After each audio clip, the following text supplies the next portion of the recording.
India shopping mall Dasara వేడుకలు ప్రతి 2000 రూపాయల కొనుగోలుపై స్పాట్ గిఫ్ట్స్ 4335 రూపాయల విలువ చేసే కామాక్షి పట్టు చీరతో పాటు 45 రూపాయలకే మరో చీర.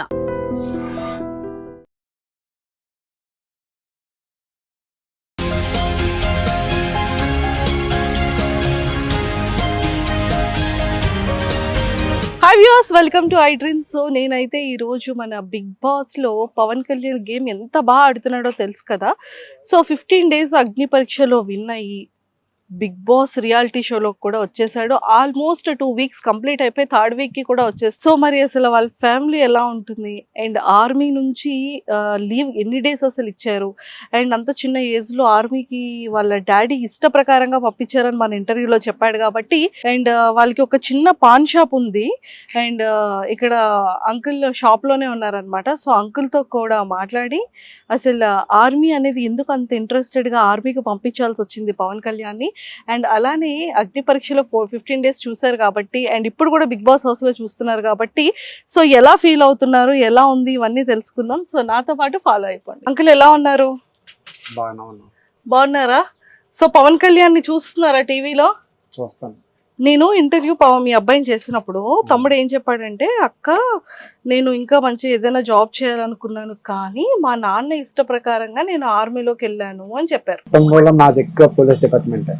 మా బాబాయ్ పోలీస్ డిపార్ట్మెంట్, మా అన్నయ్య పోలీస్ డిపార్ట్మెంట్. మా అబ్బాయిని కూడా పోలీస్ డిపార్ట్మెంట్ లో చూడాలని నా మొదటి నుంచి మా నాన్నగారు కూడా మా మనవను కూడా మీరు చేయరాని చెప్పడం జరిగింది. ఆ దీంట్లో వాడిని పెంచవచ్చు. సో మొత్తానికైతే ఎంత మంచి రెస్పెక్ట్ వచ్చింది చూసారా మీరు? చూసాను. అగ్ని పరీక్షలో ఎలా ఆడాడు చూసాను. వాడికి యాక్టింగ్, తమ్ముడికి యాక్టింగ్ అంటే చాలా ఇంట్రెస్ట్ అంట కదా. వాడికి ఇష్టం. మాకు చెప్పాడు, మాకు జాబ్కి వెళ్ళ కూడా అన్నాడు. వెళ్ళను అంటే ఏది ఏమైనా సరే నువ్వు జాబ్కి వెళ్ళాల్సిందే, నువ్వు తాడు పట్టుకో, అదే నీ అదృష్టం బాగుండి తగిలితే అటు నుంచి నీ ఇష్టం ఏదైనా చూసుకో. నా ఉన్న స్తోమతలో నువ్వు జాబ్ సంపాదించుకొని నీ డబ్బుతో నువ్వేం చేసుకుని ఇష్టం. నా కర్తవ్యం, నా ధర్మం ప్రకారం నేను చదివించాను. నువ్వు జాబ్ కొట్టిన వరకు కొట్టి నువ్వు ఎక్కడికి వెళ్ళిపోయినా నాకు అభ్యంతలేదు. సో ఇప్పుడు మరి 1 year మాట్లాడలేదంట మీతో జాబ్కి వెళ్ళిన తర్వాత? 1 year అమ్మా. 1 year 14 నెలలు. 14 నెలలు అంటే సంవత్సరం 2 నెలలు మాట్లాడలేదు. 2 నెలలు మాట్లాడలేదు. మరి ఎప్పుడైనా మరి మీరు ఫోన్ చేయడం ఏమైనా చేసినా కట్ చేసేవాడు, మాట్లాడేవాడు కాదు. అంటే మనసులో అంత కోపం పెట్టుకున్నాడు. చాలా కోపం. ప్రేమ అలాగే ఉంటది, కోపం అలాగే ఉంటది. అది మాత్రం బాగా ఉంటుంది. సో ఇక్కడ ఎప్పుడైనా సెలవులకు వచ్చేటప్పుడు మీకు హెల్ప్ చేస్తూ ఉంటాడా? వస్తాడు. సెలవులకు వచ్చినా సరే ఎక్కువ వాళ్ళ తమ్ముడితో ఏదో చెప్పాలని చెప్తాడు, వాళ్ళ అమ్మతో ఏదో మాట్లాడతాడు. ఏదో 2 నిమిషాలు బాగున్నావా అంటాడు, ఏదో చెప్తే వాళ్ళకి అంటాడు, వెళ్ళిపోతాడు. మళ్ళీ ఫ్రెండ్స్ తో తిరుగుతాడు, మళ్ళీ వస్తాడు, మళ్ళీ వెళ్ళిపోతాడు. వచ్చిన 15 రోజులు 1 నెల రోజులు కూడా కనీసం పావుగంట కూర్చొని మాట్లాడే భోజనం కూడా మాత్రం కూర్చొని చేయడు. ఎందుకని? ఆడంటే నేను తిరగడానికి వచ్చాను ఇక్కడికి, మీరు కూర్చొని ఊసలాడడానికి వచ్చాను అంటాడా? ఆడికి తెలియదు ఇంటి దగ్గర ఎలా ఉండే. వాడు స్నానం చేసేటప్పుడు కూడా బాత్రూంలో నీళ్ళు నేనే పెట్టవలసి వచ్చేది. వాడిని అలా పెంచాం. మొత్తం అన్ని మీరే చేస్తారు? అన్ని. వాడు ఫస్ట్ క్లాస్ నుంచి అలా ఫస్ట్ వాళ్ళ అత్త దగ్గర పంపించాం. అక్కడ 4 సంవత్సరాలు 5 సంవత్సరాలు ఉన్నాడు. మాకు హెల్త్ ఇష్యూ అవడం వల్ల, మా ఆర్థిక పరిస్థితుల వల్ల మేము ఆల్రెడీ ఇక్కడ ఉండేవాళ్ళం కాదు, బయట బేవర్లో ఉండేవాళ్ళం. ఏదో వ్యాపారం ఇచ్చి అక్కడికి వెళ్ళిపోయాం. వాడు పుట్టిన తర్వాత నాకు హెల్త్ ఇష్యూ అయిన తర్వాత వీడిని మా మేనత్ కడ పంపించాం. అక్కడ చూసుకున్న తర్వాత అక్కడి నుంచి మళ్ళీ హాస్టల్ జాయిన్ చేశాం రామచంద్రపురం. 10th వరకు చదివాడు. ఆడినంతా బయటనే ఉంచాం. 10th నుంచి ఇక్కడ విజయనగరం తీసుకొచ్చి ఎంఎస్ ఫస్ట్ ఇయర్ వరకు ఇక్కడ చేశాడు. ఎంఎస్ ఫస్ట్ ఇయర్ రావగానే జాబ్ వచ్చింది. వెళ్ళ అన్నాడు, వెళ్ళిపో మళ్ళీ వచ్చేస్తున్నాను వెళ్ళిపోయి, నువ్వు వస్తున్నా ఇంటికి రావద్దని చెప్పేసాను. అంత పెద్ద మాట అన్నారా? చెప్పాను రావద్దని. అందుకే బాధపడ్డాడు. చెప్పాడు. వాడి ఇంటికి వెళ్ళి కాల్ ఎట్టుతాను, కాల్ ఇటు ఉంటది, సార్ నువ్వు చెప్పాడు. మరి ఏం చెప్పడానికి లేదు అక్కడ. నువ్వైతే రావద్దు ఇక్కడికి. ఇంకా కానీ తప్పదు, తల్లిదండ్రులు అయిన తర్వాత. కానీ ఈ రోజు ఆ రోజు అలా ఒగ్గిస్తే వచ్చిరా అన్నాను అనుకో, ఆడ పరిస్థితి ఎలా ఉంటుందో తెలియదు. సో అందుకే మంచి పొజిషన్ లో ఉన్నాడు. అందుకే పిల్లలు ఎప్పుడు తల్లిదండ్రుల మాట వినాలి. అలా పెద్దలు ఏంటంటే మేము అనుభవంతో చెప్తాం, వాళ్ళకి ఏంటంటే తల్లిదండ్రులు ఉన్నంత వరకు ఆ బాధ అనేది తెలియదు. నేను అనుభవించాను బాధ. మా అమ్మ నాన్న ఉన్నప్పుడు నేను ఎవరి మాట వినలా. చాలా ఎక్కడెక్కడో తిరిగి వచ్చి లాస్ట్కి వచ్చేసరి మళ్ళీ ఆ సుందరపేట వచ్చి రావాల్సి వచ్చింది. ఇక్కడ బతుకు తీరే ఏదో గ్రామస్తులు పెద్దల మనుషులు అందరూ అంగీకారంతో ఏదో షాప్ పెట్టుకొని అలా బతుకు జీవిస్తాం. సో ఇప్పుడు బిగ్ బాస్ హౌస్ లో గేమ్ ఆడుతున్నాడు, మీకు ఎలా అనిపించింది? వాడైతే బాగా వాడు ఎక్కడ మాట్లాడాలో, ఎక్కడ అవసరం అయితేనే మాట్లాడతాడు. వాడికి అవసరం లేని దాంట్లో దూరడు. వాడు మొదటి నుంచి వాడు మాట్లాడాలనుకుంటే అది అక్కడ ఆడి విషయం ఉంటేనే మాట్లాడతాడు, లేకపోతే దూరడు, పక్కన ఉంటాడు. వాడు మొదటి నుంచి ఆడి మెంటాలిటీ. ఎవరని ఏమన్నా చెప్పితే ఏ విషయం చెప్పాడు అనుకో ముందు రియాక్షన్ అయిపోతాడు, అంటే ముందు నమ్మేస్తాడు. ఆ నమ్మడమే ఈ రోజు వాడికి ఆ బాధ కలిగింది. నమ్మడమే, ప్రతి వ్యక్తిని నమ్మేస్తాడు, ముందు నమ్మేస్తాడు. నమ్మేసిన తర్వాత వాళ్ళ గురించి తెలుసుకున్నా ఉపయోగం ఉండదు, సై జారిపోతుంది, అంత. ఇప్పుడు కూడా ఆ గేమ్ ఆడుతాండే కానీ కాస్త ఎక్కడో నాకు చిన్న భయం వేస్తుంది. వాళ్ళు ఏదో చెప్పేదాన్ని నమ్ముతాండా, లేకపోతే బిగ్ బాస్ ఇచ్చిన టాస్క్ ఆడుతాండా. కొందరు వీడికి కొన్ని ఏదైనా ఆశ చూపెట్టాడు అనుకోండి, వీడు కొద్దిగా పొంగిపోతాడు. వీడికి యాక్టింగ్ అంటే ఇష్టం. అందులో ఏమన్నా ఈయన్ని కొద్దిగా పొంగించి నీకు అది బయటకు వచ్చాక అది ఇస్తామని ఏమన్నా అని ఈడ అన్నగాని కూల్ అవుతాండా, లేదా ఏంటి బిగ్ బాస్ ఇచ్చిన యాక్టింగ్ ప్రకారంగా ఆడు చేస్తాడా ఏంటి అర్థం అవ్వలేదు నాకు.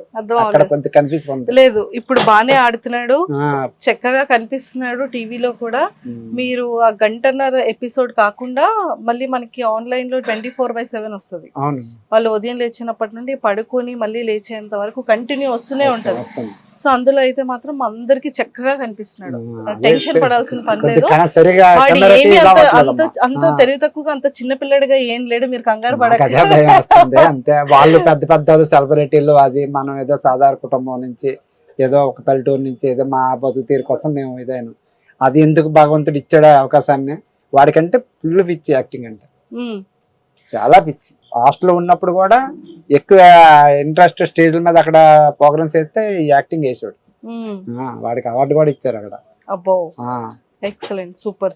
రామచంద్రపురంలో ఆ సారు వీడంటే ఆ సార్లు అందరూ పొంగిపోతారు, అంత దీని ఉంటారు. సో చక్కగా కనిపిస్తున్నాడు, చక్కగా ఆడుతున్నాడు. సో మీరైతే హ్యాపీ కదా? హ్యాపీ అమ్మ, నాకైతే హ్యాపీ. ఏ హ్యాపీ అయినా వాడు దాని కొద్ది భగవంతుడు ఎంతవరకు తీసుకెళ్తాడో వాడే, నాది. ఇప్పుడు నేను డ్రైవర్, యాక్చువల్ అయితే నేను డ్రైవర్ని. డ్రైవర్ శక్తి తగ్గిపోయింది, రోడ్డు మీద మరి తిరిగే ఓపిక లేదు కాబట్టి గ్రామస్తుల పెద్దలతో సహకారంతో ఏదో షాప్ అడుగు స్థలం అడుక్కొని షాప్ పెట్టుకుంటాను, ఏదో మా తల్లి ముగ్గురం బతుకుతాను. చాలు, మానవటాలకి ఇది బాస్. రిటైర్మెంట్ 45 years, ఇక నుంచి పరిగెట్టలేము, ఏది చేద్దామన్నా చేయలేము, తినడానికి గడిచిపోతే చాలు, అంతే. సంపాదించింది మోసుకెళ్ళిపోలేం. మరి మీకు పవన్ కళ్యాణ్ ఏం పంపించట్లేదా? వాడు ఇస్తాడు, నేను తీసుకోను కదా. మీరు తీసుకోరు కానీ పాపం ఇంట్లో వాళ్ళ మమ్మీకు ఎవరికో ఏది వాళ్ళ అమ్మకి వాడు ఇచ్చుకుంటే ఇస్తున్నా, నాకు అవసరం లేదు. నా కష్టాలతో నాకు అంతే. వాడికి పెళ్లి చేసే వరకు నా కష్టార్థమే. మా అమ్మ బాబు మా తాత ముసలి సంపాదించింది, వాడి పెళ్లికి నా డబ్బులతోనే చేస్తాను తప్ప ఆ డబ్బులతో నాకు అవసరం.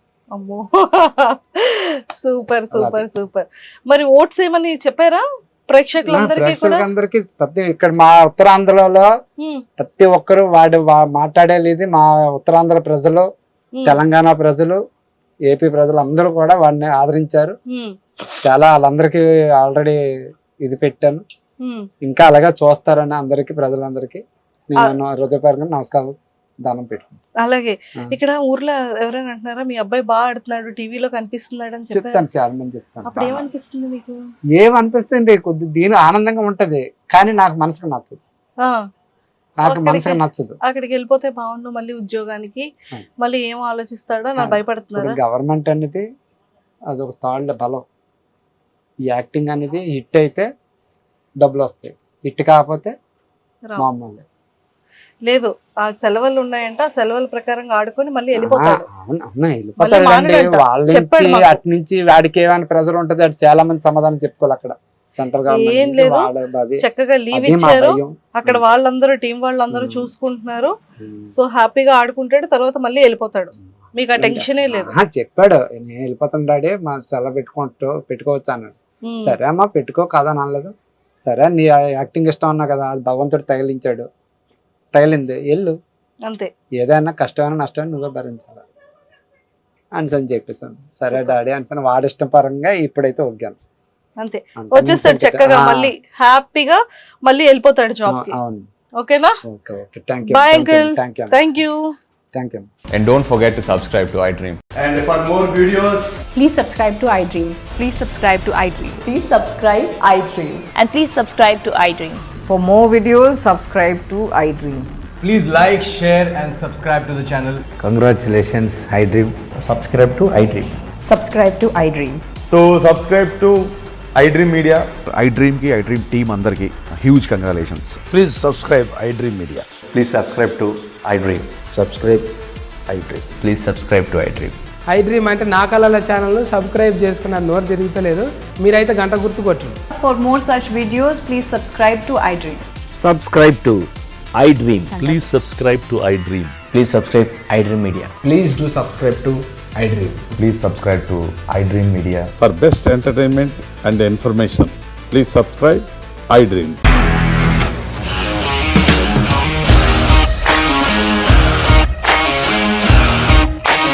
ఇండస్ట్రీలో కమిట్మెంట్ ఇష్యూస్ వస్తే నీకు కూడా వచ్చినట్టు మార్నింగ్ తీసుకెళ్ళాడంటే కొట్టి పడేస్తాడు.